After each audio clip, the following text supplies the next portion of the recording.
Well, my name is Al Moander. It's a good Swedish name.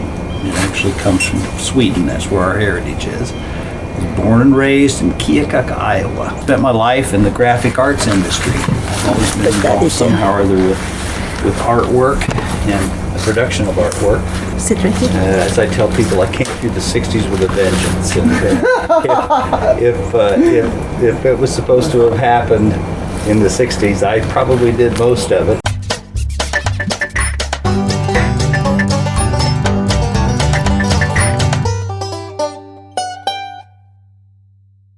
I was in Vietnam twice, and I was a hippie, and I played rock and roll music.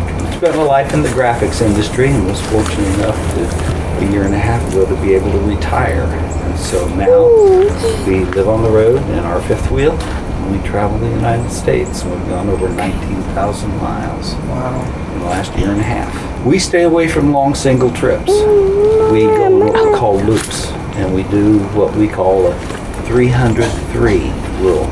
That means travel no farther than 300 miles and be done by 3 o'clock in the afternoon. We left Iowa a year and a half ago and went north into Canada, went across Canada, then came back down into the United States at Niagara Falls, went down the Appalachians, the Adirondacks, into the Smokies, back at home for a while in Iowa, then south to New Orleans.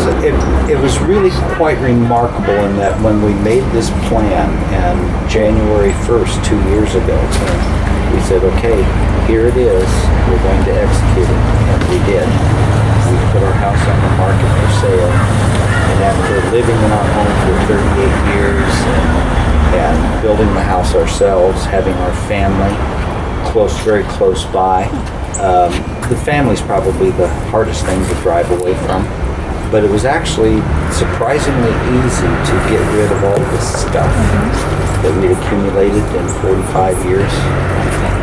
We got rid of just things that we didn't realize didn't really mean anything to us. It was just stuff. And so we downsized all of it and bought the fifth wheel truck.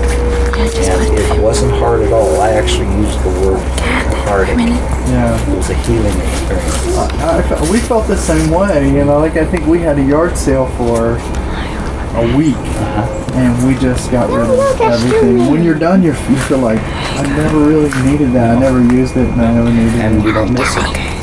After living in that house for 38 years, we surprisingly didn't miss it. And we adapted to our new home very quickly and felt very comfortable.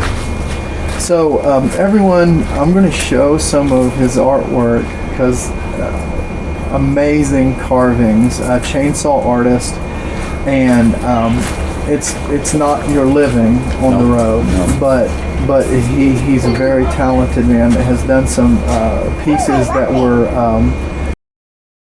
commissioned, right? Some commissioned pieces, some large pieces, and really, really detailed work. I'll put some pictures on here for you guys and let you guys take a look at this.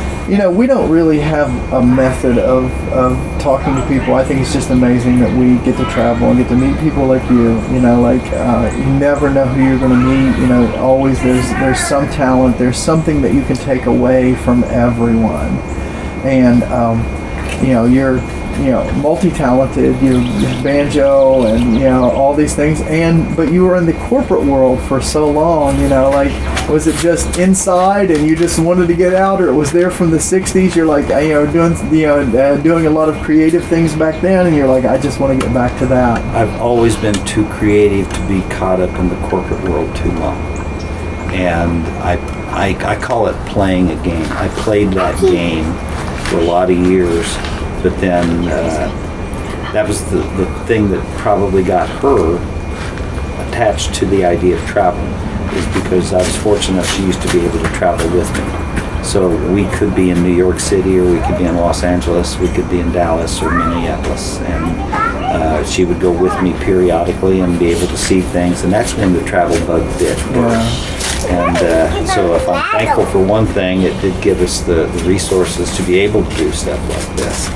And so I could see where it'd be hard going from a lifestyle where you're earning your living, being able to travel with your family, be able to travel with your wife, and then trying to settle in one place for so long. it's going to be a long time, if ever again, that we settle in one place for very long. We just got finished with a month at home in Iowa with our family for the holidays. But by the end of that month, we're ready to go out and see what else is out there. So is it true what they say about Iowa? There's only 2 cornfields? And they are... One on the right side of the road and one on the left. You would be amazed. I grew up on the Mississippi River. So in southeast Iowa, think of Tom Sawyer. Think of Mark Twain and riverboats. I got kicked out of Hannibal, Missouri. I literally did. I got escorted out by the police. There you go. Me and my buddy were trying to boondock where we were having a road trip, the whole Carolachian road trip, and we stopped in Hannibal and we got escorted out. For loitering. But no, I understand. Like, it's beautiful. It's a beautiful place, really. And yes, there's a lot of corn out there. Well, a lot of people joke about the Midwest, but there's places that are just amazing. Yeah. So where we come from is the big bluffs and the rolling hills, not so much just the cornfields. Yeah. Well, so you have been on the road, what did you tell me now? It's for 18 months. 18 months now, and you guys are headed for Florida, and then you're in winter in Florida, and then have you got any plans after that? Well, one of the places we haven't been yet is to the far northeast. Yeah. So we want to hit probably all the way to Nova Scotia, because we've got our passports and let's go. And so I'd like to go all the way to the northeast and come down then through Vermont and Maine, down into, she's never seen Boston. She hasn't been to Boston. Oh, yeah. So I want to get down there. We just took a duck tour. You ever heard of that? We took a duck tour in Boston. How long ago, Raquel? About a year ago? Not even a year ago, right? Like 8 months ago?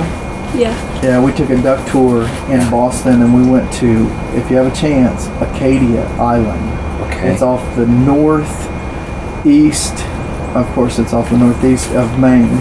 Yeah, it's a little island off Maine, and it's all a national park, and it's incredible. Yeah. So many beautiful places, so many. And we enjoy it so much, being able to take advantage of the national parks. So let's say some of our viewers wanted to find out, is there any way that they can, find out if they had a big job, wanted to commission you for a sculpture or buy a piece of your sculpture or a painting, or? I'm readily available on Facebook, primarily, and it's simply do a search for my name, and it's not easy to spell, so I'll spell it for you. My first name's Al, A-L, right, and last name Moander, M-O. A-N-D-E-R. Okay. And they're going to go right to there's not too many people with that name right. in the United States. So that's a safe bet. And then from there, they could message me, and because I do have commissioned pieces from all the way from Chapel Hill, North Carolina, Texas, Washington State. So I do pieces as I go across country. Yeah, that's great. I think that there's a lot of people who would be interested in that. I mean, if we were settled and had the money to hire you to do it, I would love to have one of your pieces. They're amazing. Thank you. But I think that, is there anything that you can tell people that are contemplating doing this? Like, for you're living as you're retired, right? And so you have that steady income coming in, and but a lot of the new full-timers are a little younger. They're having to work camp. What would you say to people who are considering this lifestyle? If you're considering it, do it. Don't look back and say, boy, I wish we'd have tried that back then. Because back then turns into never, and you don't get it done. It does. It's not for everyone. I can't say that everyone's going to absolutely be enthralled with this lifestyle, but we love it, and it is possible. The main thing is just doing it. Yeah, I kind of have the same feeling about it. About the memories that we make are priceless. I can tell you now, you'll never regret what's going on with you and your family and where you are right now. You won't regret that. I don't think so either. It's kind of crazy sometimes. Sure. It's a lot. It's a lot of fun in the end.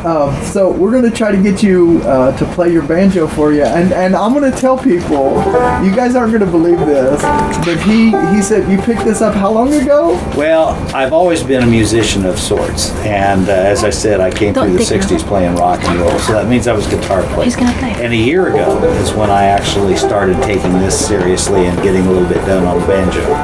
Okay, so 1 year banjo player. Everybody eat their hearts out.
Alright everybody, I'm going to link to Al's Facebook page, and I'm sure he probably has some pictures of his carvings on there.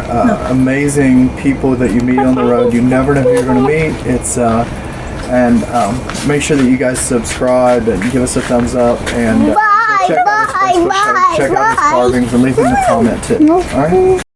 Subscribe, subscribe, subscribe, subscribe, subscribe, And share this!